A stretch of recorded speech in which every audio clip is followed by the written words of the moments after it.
और आइए अब सीधा रुख कर रहे हैं इस वक्त इंदौर का, जहां जिला चिकित्सालय के नए भवन का लोकार्पण होने जा रहा है। सीधी तस्वीरें आपको दिखा रहे हैं कार्यक्रम स्थल से। ये मंच की तस्वीरें आप देख रहे हैं। मुख्यमंत्री डॉक्टर मोहन यादव आज यहां 300 बेड के नए भवन की सौगात देने जा रहे हैं। स्वास्थ्य सेवाओं को नई मजबूती इस जिला चिकित्सालय के माध्यम से मिलेगी। लोकार्पण कार्यक्रम मुख्यमंत्री डॉक्टर मोहन यादव संबोधित कर रहे हैं। हिसाब से जो नामकरण जिसका है, इस कार्यक्रम के मंच पर अभी जिनने अपना मार्गदर्शन किया, हमारे सबके वरिष्ठ नेता माननीय मंत्री श्रीमान कैलाश जी भाई साहब, इस अवसर पर जल संसाधन मंत्री माननीय तुलसीराम सिलावट जी, हमारे लिए सौभाग्य की बात है इस मंच पर सांसद श्रीमान शंकर ललवानी जी, यहाँ की विधायक श्रीमती मालिनी भाभी जी, माननीय विधायक महेंद्र हार्डिया जी, माननीय विधायक मधु वर्मा जी, माननीय विधायक गोलू शुक्ला जी, हमारे महापौर माननीय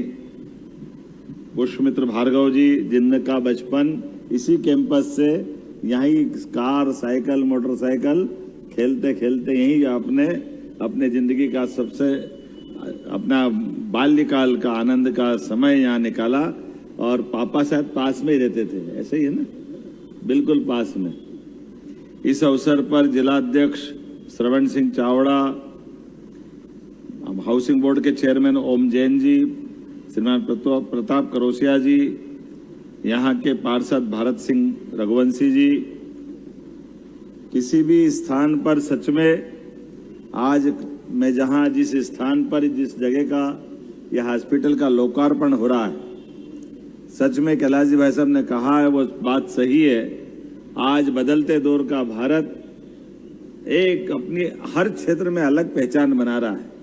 यशस्वी प्रधानमंत्री श्रीमान नरेंद्र मोदी जी ने 12 साल का बहुत संक्षिप्त समय होता है, कोई बहुत बड़ा समय नहीं, लेकिन इतने कम समय में कितने प्रकार के, हम सब जानते हैं कि किसी भी बीमार को इलाज अगर देना है तो उसको कड़वी दवाई से अच्छा हो सकता है। ऐसा कोई बीमार नहीं मिला जिसको गुलाब जामुन खिलाओ और वो अच्छा हो जाए।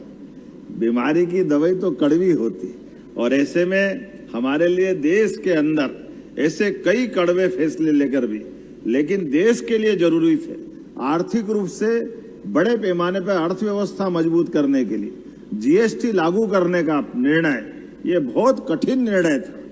लेकिन इस कठिन निर्णय को भी माननीय प्रधानमंत्री जाने इसलिए जाते हैं कि वो सरकार में बनने के बाद सरकार के लिए दूरगामी दृष्टि से जो जरूरी है वो निर्णय के आधार पर आगे बढ़े।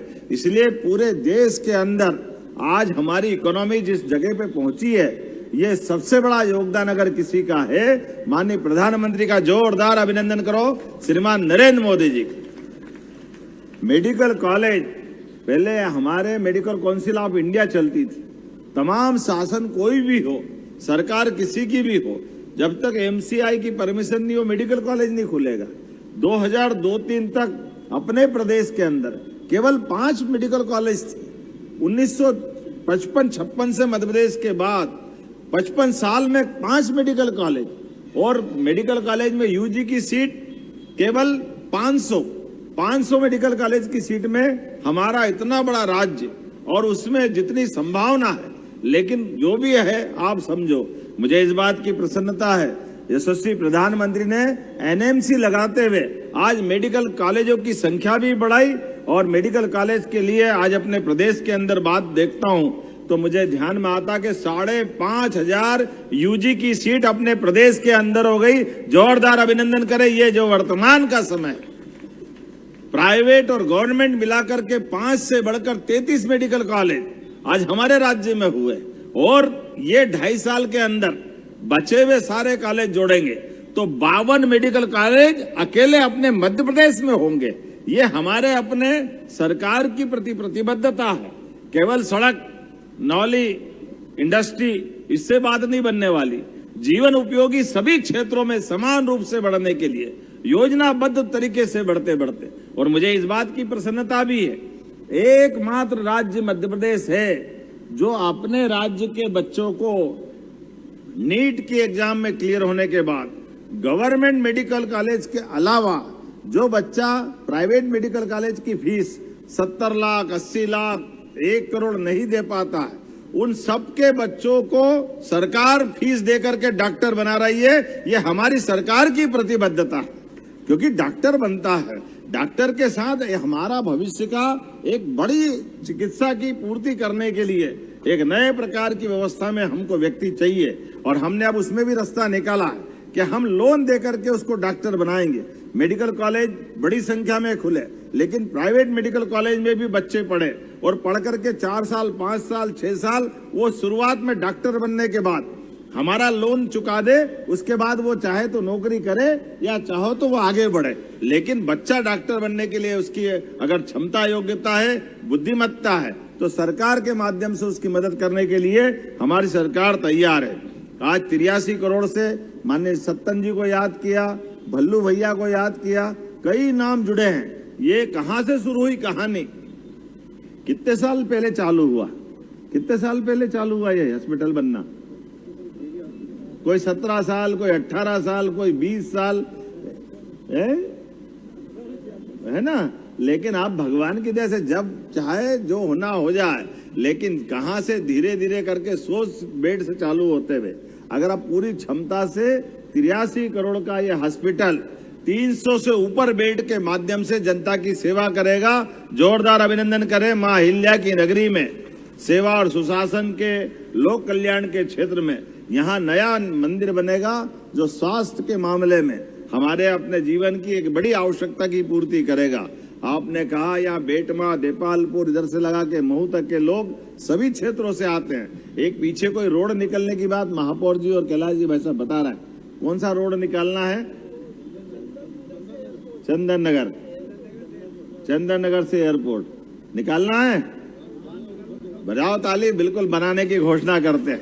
विकास के मामले में इन सब बातों से तो बात बनेगी। हमारे लिए आज के इस दौर के अंदर जितना हो सकता है हमारी सरकार एक एक वो सब काम करने के लिए तैयार है, जिसके आधार पर जनता को सुविधा मिले।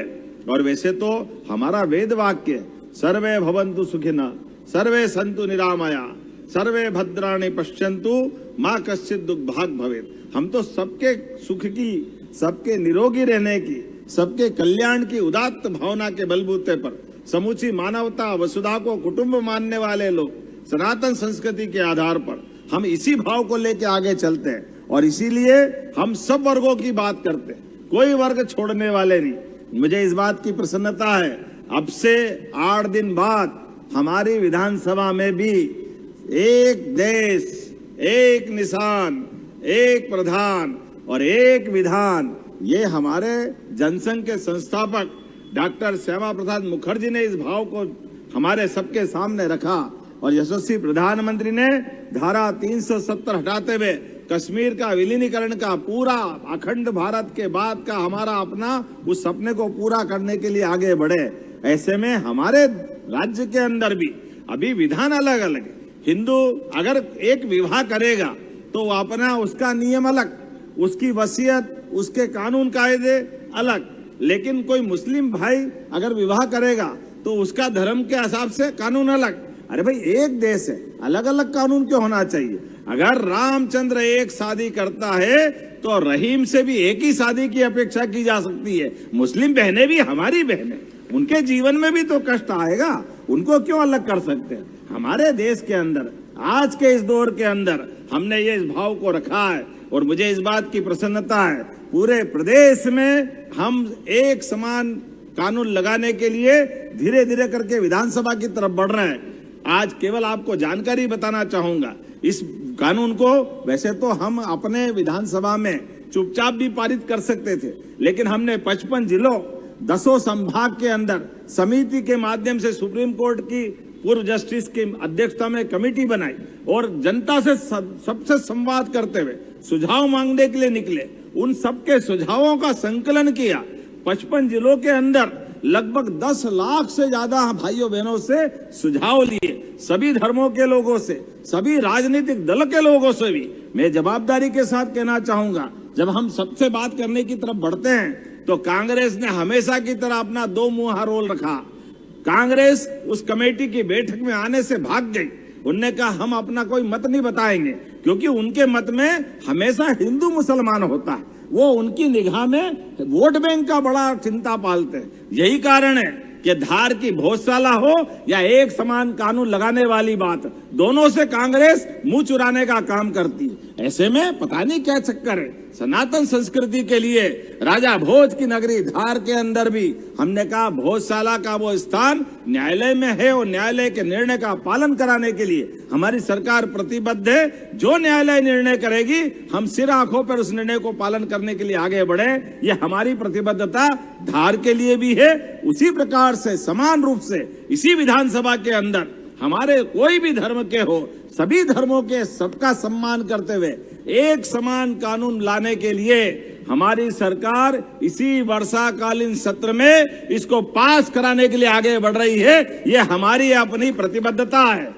हम अपने राज्य के कल्याण के लिए, राज्य के नागरिकों के जीवन की बेहतरी के लिए सभी प्रकार के वो काम करने के लिए आगे बढ़ रहे हैं, जिसके कारण से आज भारतीय जनता पार्टी दुनिया की सबसे बड़ी पार्टी बनकर के दुनिया का सबसे बड़ा लोकतांत्रिक देश और दुनिया का सबसे युवा देश भी अपनी समस्याओं को भी जानता है, समस्या के निवारण करने की तरफ भी आगे बढ़ रहा है और जनता के कल्याण के लगातार काम करते जा रहा है। इसलिए किसान कल्याण वर्ष में किसानों की बेहतरी के लिए काम कर रहे हैं, युवाओं को रोजगार दिलाने की दिशा में काम कर रहे हैं, युवाओं की जिंदगी बेहतर बनाने के लिए हमने 2 दिन पहले सेमीकंडक्टर, AI तमाम प्रकार की आधुनिक व्यवस्थाओं के बलबूते पर, युवाओं की बुद्धिमत्ता के बलबूते पर मध्य प्रदेश को आगे बढ़ाने के लिए उस दिशा में भी आगे बढ़ रहे हैं और जीवन की जरूरी चीजों के लिए भी इसी तरह आगे बढ़ रहे हैं। और इसी के साथ साथ अब हमारे प्रदेश के अंदर एविएशन के क्षेत्र में, विमानन के क्षेत्र में भी मध्य प्रदेश आगे बढ़ रहा है। एक तरफ हम किसान कल्याण की बात कर रहे हैं, दूसरा आज ही इंदौर से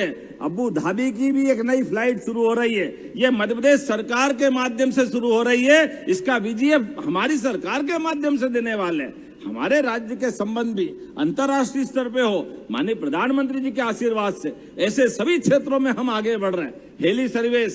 हेली सर्विसेज के साथ साथ हेलीकॉप्टर सर्विसेज। अब आप बताओ, यहीं इंदौर से रोज हेलीकॉप्टर उड़ करके उज्जैन, ओंकारेश्वर और इंदौर ये रोज की सर्विस दे रहा है। ये हमारी अपनी वो प्रतिबद्धता है कि जब आज अनुकूल समय है तो हमारे इन संसाधनों का उपयोग करते हुए कम समय में बेहतर से बेहतर उपयोग कैसे कर सकते हैं। एक नहीं, ऐसी कई सारी बातें मैं बता सकता हूँ, लेकिन थोड़ा विलंब से आया, क्षमा भी चाहता हूँ। लेकिन इतना भव्य दिव्य हॉस्पिटल बना, आनंद आ गया। जोरदार ताली बजाकर अभिनंदन करें, इतना अच्छा लग रहा है देखकर भी।